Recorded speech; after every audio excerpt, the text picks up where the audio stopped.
بسم اللہ الرحمن الرحیم۔ یا علی مدد، مومنین کرام، علماء کرام اور ذاکرین اعظام کی نصیحت آموز ویڈیوز دیکھنے کے لیے ہماری چینل کو سبسکرائب کریں۔ صدقہ جاریہ سمجھتے ہوئے اس ویڈیو کو اپنے عزیز و اقارب اور دیگر مومنین تک ضرور شیئر کریں تاکہ زیادہ سے زیادہ لوگ دینی معارف سے استفادہ کر سکیں۔ اللہ تعالیٰ آپ کو اور آپ کے اہل خانہ کو اس نیکی کا بہترین اجر عطا فرمائے۔ جزاکم اللہ خیر الجزا۔ تو کربلا دو کریکٹرز کا مجموعہ ہے، ایک طرف جہالت کھڑی ہے، ایک طرف عقل کھڑا ہے۔ دو لفظ میں نے کل آپ کے خدمت میں بیان کیے تو اس کی تفسیر بیان کریں گے۔ ایک ہے علم، ایک ہے عقل، ایک ہے جہل۔ ہمارے یہاں جاہل کیسے بولا جاتا ہے؟ جس کے پاس علم نہیں۔ اہل بیت کی ڈکشنری میں جاہل کی یہ تعریف نہیں ہے۔ ہم جاہل کیسے بولتے ہیں؟ جس کے پاس علم نہیں ہے۔ بھائی جناب ان پڑھ ہیں تو کیا ہیں؟ جاہل ہیں۔ مولا ایسے کو جاہل نہیں بولتے، کیونکہ کئی ایسے ان پڑھ ہیں کئی پڑھے لکھوں سے بہتر ہیں۔ ایک پروفیسر صاحب ہیں، کوئی ڈاکٹر صاحب ہیں، ایک ان پڑھ آدمی ہے، 5 درجے بھی نہیں پڑھا لیکن اس سے زیادہ نیک ہے، اس سے زیادہ متقی ہے، اس سے زیادہ پرہیزگار ہے۔ علم آنے سے تقویٰ نہیں آتی، علم آنے سے تہذیب نہیں آتی۔ اب اہل بیت کی نگاہ میں علم کی بھی ڈیفینیشن الگ ہے۔ مثلا آپ انجینئرنگ کو علم بولتے ہو، آپ ڈاکٹری کو علم بولتے ہو، آپ سائنس کو، اہل بیت اس کو علم نہیں بولتے۔ اہل بیت ان علوم کو ٹول مانتے ہیں۔ مثلا آپ انجینئر بنے، انجینئر بن کے کیا بناؤ گے؟ بلڈنگ بناؤ گے۔ بلڈنگ بنانے کا علم ایک ٹول ہے۔ کوئی کک بنا، کوکنگ کا علم آ گیا، کھانا بنائے گا۔ کوئی ڈاکٹر بنا، اسے آپریشن کرنا آتا ہے۔ یہ علم ابزار اور ٹولز ہیں ذریعہ معاش کے لیے۔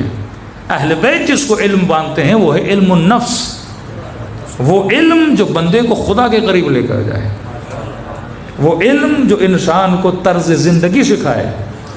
ابھی بھاولپور کا واقعہ آپ کے سامنے ہوا۔ ریٹائرڈ آفیسر آدمی، اتنی ڈیوٹی کرنے والا، ایک یونیورسٹی کا سی او ہو، کیونکہ اس کے پاس ابزاری علم تھا، اخلاقی علم نہیں تھا۔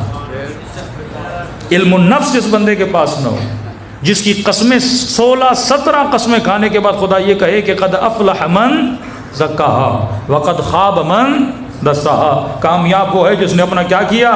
تزکیہ کیا۔ انبیاء کی ڈیوٹی یہ نہیں تھی کہ آپ کو کھیتی باڑی سکھائیں، انبیاء کی ڈیوٹی یہ نہیں تھی کہ آپ کو یہ بتائیں گھوڑے کیسے چلائے جاتے ہیں، انبیاء کی ڈیوٹی یہ نہیں تھی کہ آپ کو بتائیں کھانا کیسے بنایا جاتا ہے۔ یہ علم ابزاری یہ کہیں بھی مل جائے گا، علی کے در سے وہ علم ملے گا جو کسی در سے نہیں ملے گا۔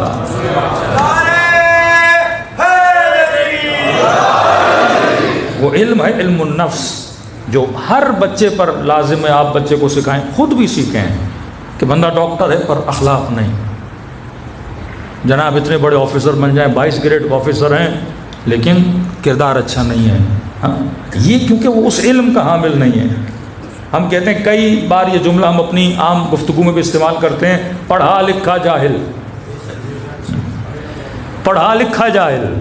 یہ وہی جملہ ہے اہل بیت علیہ الصلوۃ والسلام کی تربیت کا کہ علم ہے بندے کے پاس پر عقل نہیں ہے۔ تو اہل بیت کے معیار میں جہالت علم کے مقابلے میں نہیں ہے، جہالت عقل کے مقابلے میں ہے کہ بندہ علم بھی ہو، صاحب عقل بھی ہو۔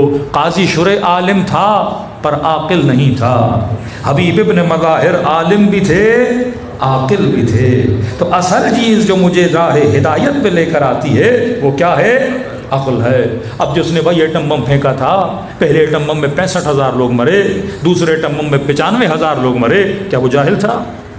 بم بنانے والا کوئی جاہل ہوتا ہے؟ گولی بنانے والا کوئی جاہل ہوتا ہے؟ راکٹ بنانے والا کوئی جاہل ہوتا ہے؟ ریڑھی لگانے والا تو بم نہیں بنا سکتا نا۔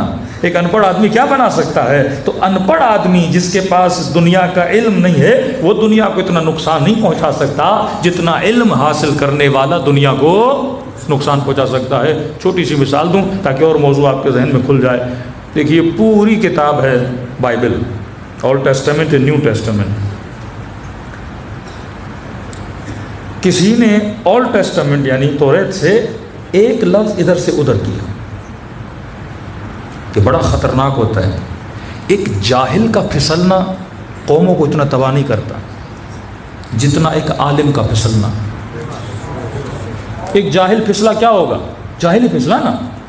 لیکن اگر کوئی پائے کا عالم ہو، بہت زیادہ علم ہو، جب یہ پھسلتا ہے تو پوری قوم کو تباہ کرتا ہے، پوری نسلوں کو تباہ کرتا ہے. اب یہ توریت میں جس نے رد و بدل کیا، ایک جملہ یہاں سے یہاں کیا کہ آنے والا نبی کس کی نسل سے ہوگا؟ اللہ نے کہا تھا اسماعیل کی نسل سے ہوگا. اس نے اسماعیل کی جگہ پہ اسحاق رکھ دیا. پوری یہودیت کو اس بندے نے کیا کر دیا؟ تباہ. اب یہ کام کسی جاہل نے تو نہیں کیا ہوگا نا، ہوگا کوئی بہت بڑا راہب، ہوگا کوئی اپنے یہودیت کا بہت بڑا مجتہد جس نے ایک لفظ یہاں سے یہاں کیا، پوری قوم کو کیا کر دیا؟ تباہ کر دیا. یہی معاملہ ولایت امیر المومنین. کہ من کنت مولا فہذا علی مولا. اب کوئی عام مسلمان تو معنی کو بدل نہیں سکتا نا. ایک بہت بڑا پائے کا بندہ ہوگا جس نے کہا ہوگا مولا کا مطلب حکومت نہیں ہے، دوست ہے. پوری قوم آج تک پھسلی ہوئی ہے نا. ہاں، قتل کا فتویٰ آپ تو نہیں دے سکتے نا، کوئی بہت بڑا مفتی دے گا نا. 1978 سے جب تک سوویت یونین کے خلاف جہاد چلا، یہ جہاد کوئی عام آدمی تو نہیں چلا سکتا نا. بڑے بڑے مفتی خریدے گئے، بڑے بڑے مولوی خریدے گئے. تو قوموں کو تباہ کرنے کے لیے جاہل تباہ نہیں کرتا، قوموں کو تباہ کرنے کے لیے عالموں کو لایا جاتا ہے. لیکن کون سا عالم؟ جو صاحب عقل نہیں ہے.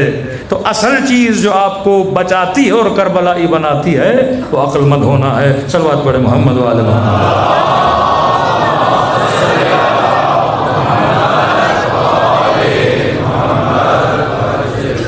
اب عقل کیا ہے اس کی تھوڑی سی تعریف کر دیں، پھر میں کربلا کی اصولوں میں سے ایک اصول کا دوبارہ ذکر کروں. صلوات پڑھے محمد وآل محمد.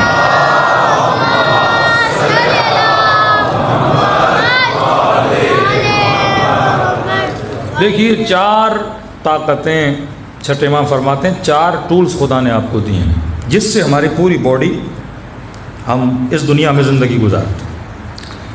پہلی طاقت، اب انہی ٹولز کو حسینی بھی استعمال کرتے ہیں، انہی ٹولز کو یزیدی بھی استعمال کرتے ہیں. چیز وہی ہے. مثال دوں، ایک چھری ہے، چھری سے آلو بھی کاٹ سکتے ہو، ٹماٹر بھی کاٹ سکتے ہو، بھنڈی بھی کاٹ سکتے ہو، اسی چھری سے کسی بندے کا گلا بھی کاٹ سکتے ہو. چیز وہی ہے. یہ دشمن بھی اگر دنیا میں بدکاریاں کرتا ہے، چوریاں کرتا ہے، فسق و فجور پھیلاتا ہے، انہی ٹولز کو استعمال کرتا ہے. آپ انہی ٹولز کے ذریعے اللہ تک بھی پہنچ سکتے ہو اور وہی ٹول آپ کو جہنم تک بھی پہنچا سکتے ہیں. چیزیں وہی ہیں، تیرے اوپر ہے تو اس چیز کا استعمال کیسے کرتا ہے. کہا 4 چیزیں خدا نے تجھے عطا کی ہیں. پہلی چیز قوت غضب. ہر بندے کے اندر غصہ ہے، وہ حیوان ہو یا انسان ہو، کوئی بندہ غصے سے خالی نہیں ہے. اب غصے کا معیار ہر کسی کا الگ الگ ہے. چونٹی کے اندر بھی غصہ، بلی کے اندر بھی غصہ، شیر کے اندر بھی غصہ، یہ آپ کا بچہ، یہ جوان جو اس فرشاذہ پر بیٹھے ہیں، ان کے اندر بھی غصہ ہے. غصہ برا نہیں ہے، یہ ایک طاقت ہے، ایک پاور ہے جو خدا نے آپ کو دیا ہوا ہے. Just like energy. آپ کے گھر میں گیس پڑی ہوئی ہے، ایک غصے والی چیز ہے، آپ اس سے چولہا بھی جلا سکتے ہو اور کسی بندے کا گھر بھی جلا سکتے ہو. یہی غصہ اگر نہ ہو تو بندے میں غیرت نہ ہو. یہی غصہ اگر نہ ہو تو آدمی اپنا دفاع نہ کر سکے. یہی غصہ نہ ہو تو بندہ وطن کا دفاع نہ کر سکے. یہی غصہ نہ ہو تو آدمی کے اندر وہ انرجی پیدا نہ ہو کہ علم کے لیے، کمانے کے لیے باہر نکلے. تو غصہ بہت ضروری ہے. لیکن ابھی فرمایا کہ الغضب یأکل الحسنات، غضب بھی نیکیوں کو ایسے کھاتا ہے جیسے آگ لکڑی کو کھا جاتی ہے. غصہ کہاں کرنا ہے اور کہاں نہیں کرنا، یہ کون تعین کرے گا؟ یہ علم اہل بیت اور عقل تعین